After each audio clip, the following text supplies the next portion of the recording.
Good morning mga ka-fitness. Good morning for today's video.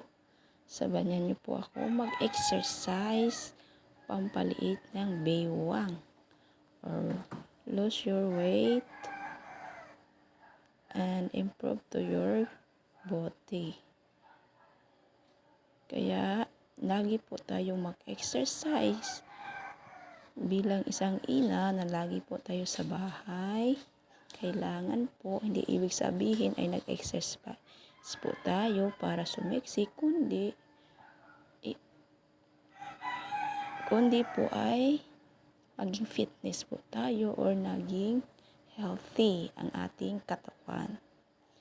Kaya mga mamshi, sabayan nyo po ako, gawin nyo po ito 100 or 50 to 100 times a day.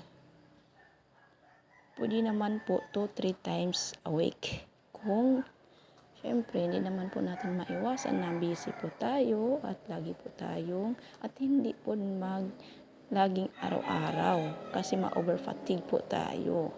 Kailangan i-relax din natin ang ating mga buto-buto. Pwede po rotation ang pag-exercise natin. Yes, halika na, sabayin niyo po ako. That's all for today's video.